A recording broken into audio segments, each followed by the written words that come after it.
Dharmic faiths offer three main paths to liberation: the karma marga, the path of action; the bhakti marga, the path of devotion; and the gnana marga, the path of knowledge.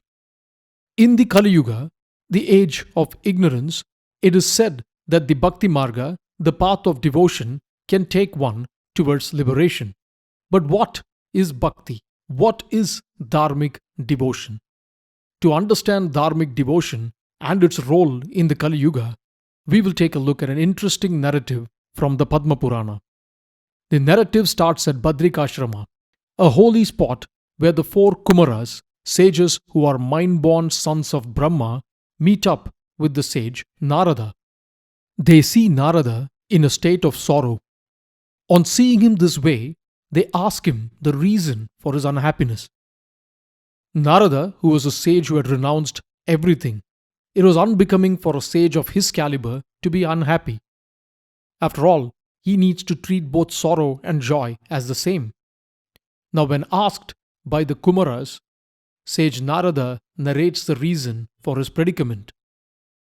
Now, Narada was a saint who had the ability to traverse all planes of existence. He was a mind-born son of Brahma.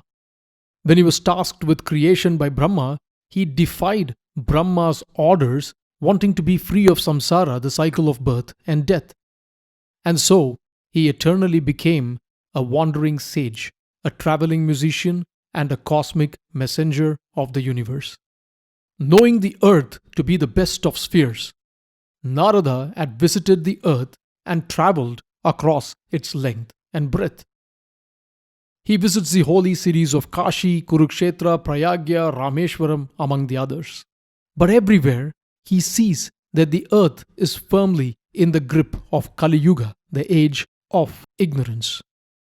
Narada states, there is no truthfulness, no compassion, and no purity of mind. People are only concerned about their lives and how they could progress materially. Knowledge, that too falsified, is sold for money. There are no enlightened individuals, and even so-called saints and renunciates are rich in worldly possessions. The fire of Kali has consumed all that was good and dharmic. Having wandered across the earth, Narada finally reaches the banks of the Yamuna, where he sees a young woman crying over the bodies of two old men. These two old men lay unconscious. Sobbing, she repeatedly tries to revive them but fails. As Narada arrives on the scene, the young woman looks up and implores Narada to put an end to her suffering. Narada asks who she was and who the two men were. The girl replied, I am Bhakti, and these are my two sons, Gnana and Vairagya. She tells Narada that she was born in the Dravida province, the southern part of India, and attained maturity in Karnataka. When she moved onwards, she had become old and debilitated. She had grown weak, mutilated by heretics due to the onset of Kali. But on reaching Vrindavana, she had become young again. Vrindavan is situated in modern-day Uttar Pradesh. This is one of the most sacred spots of Hinduism where Bhagavan Sri Krishna is said to have spent his childhood. Bhakti tells Narada, due to time and the onset of Kali, my two sons have been exhausted and weakened to the point of no return. She bemoans to Narada, why should I be young and my sons be old? She beseeches him to find a solution to her predicament. Now, what is the symbolism of this narration? Bhakti is dharmic devotion. Gnana is true knowledge. Vairagya is usually translated as detachment or renunciation, but it is actually that quality of determination and dispassionate engagement with the material that guides a person towards moksha. Vairagya is that detachment by which one can treat both joy and sorrow, birth and death, any loss or gain, really as the same. True devotion, dharmic devotion, gives birth to Vairagya, this quality of determination and dispassionate engagement which leads one towards true knowledge. In the Kali Yuga, the age of ignorance, gnana and vairagya are near dead, but devotion is re-energized due to her being in Vrindavana. And now she stands alone, bemoaning the fate of her children. Now Narada tells Bhakti about the age of Kali. He tells her that in the Kali Yuga, the righteous people are always dejected and the unrighteous are filled with joy. Nobody cares for Bhakti, gnana or vairagya. Just the oasis of Vrindavana is left where Bhakti regained her strength and vibrancy. But unfortunately, there is still no need for gnana or vairagya in this age of ignorance. Narada gives details about the evils of Kali Yuga and then tells Bhakti. In the three yugas, Satya, Treta and Dwapara, gnana and vairagya were the means to attain liberation. True knowledge of the nature of reality and a detached engagement were the means to attain enlightenment. However, in the Kali Yuga, Bhakti is a step that can lead one towards that union, towards liberation. And that is the reason why in this particular spot, Bhakti had been rejuvenated. He tells Bhakti, in the previous three yugas, you, Bhakti, stayed here with your sons with great joy. But because of the onset of the Kali Yuga, your sons have become feeble and weak. So Narada assures Bhakti that he would find a remedy to resuscitate gnana and vairagya in the Kali Yuga. He tries to wake them up with no avail. He recites the Bhagavad Gita, the Upanishad, all of which are texts that talk about the true nature of reality and is somewhat able to resuscitate them. But however, their condition is still critical. He almost gives up hope when he hears a voice that states that he would find a solution to his predicament and that he would be advised by wise sages on how to resuscitate gnana and vairagya. So he leaves Bhakti and her sons, promising to come back, and travels to ancient sacred spots until he finally meets the four Kumaras, Sanaka and his three brothers, the mind-born sons of Brahma. They're always in the appearance of children, 5-year-olds, always in union with the Supreme Absolute. The Kumaras possess the knowledge of liberation. And this is where we started. The four Kumaras asking Narada why he was upset. On hearing this story, they suggest to Narada a yajna, a reading of the Srimad Bhagavatam composed by sage Sukha that would serve to not only invigorate Bhakti but also her sons.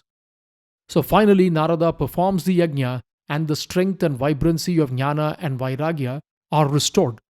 Now the Srimad Bhagavatam, like many Puranic texts, is a text of devotion, and the narration we see is to extol the importance of the Bhagavatam. But one important point that is conveyed here is devotion. The nature of devotion in the context of Dharma is very different than blind devotion. All devotion is not the same. Dharmic devotion is that which leads the devotee towards mukti, liberation.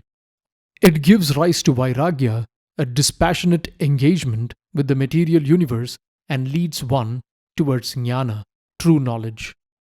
Which is why, even underlying the Puranic texts, which are bhakti-oriented texts, are the core concepts of karma, dharma, samsara, and moksha. True devotion is that which leads to knowledge, knowledge that we are one with the Supreme Absolute.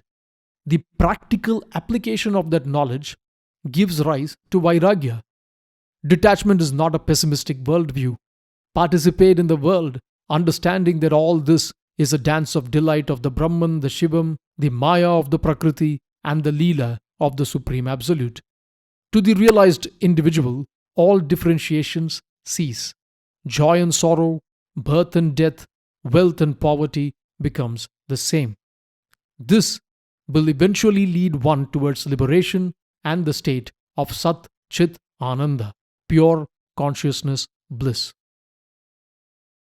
Narada, in fact, also makes it clear that not all devotion is the same in the Narada Bhakti Sutra.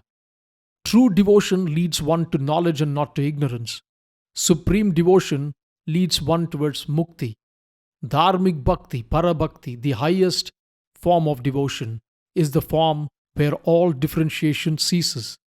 Everything and everyone is a part of the God energy. Suffering and joy are welcomed equally, and this leads to a true dissolution of ego, ahamkara. Narada defines dharmic devotion as follows: on attaining which a man becomes immortal, satisfied forever, on gaining which one wants nothing, laments over nothing, hates nothing, nor delights in nothing. This is the real essence of devotion, the path that leads to liberation. Devotion that is governed by the reward of a material heaven or fear of eternal hell is not devotion at all by dharmic standards. That does not lead towards knowledge and liberation, because that devotion is being fueled by greed or fear. Worshipping God for subjugating others, to push one version of the God energy as superior over the others, to kill and destroy those who do not agree with that version is not devotion at all. It is tamasic, dark and ignorant in nature. This is not bhakti. This sort of devotion is what led to the weakening and mutilation of bhakti in the Kali Yuga.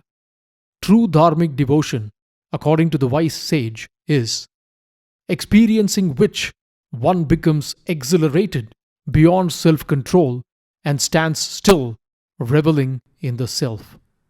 In the Kali Yuga, the age of ignorance, dharmic bhakti can lead one towards liberation from the cycle of birth and death. As always, the known is a drop and the unknown an ocean. Peace.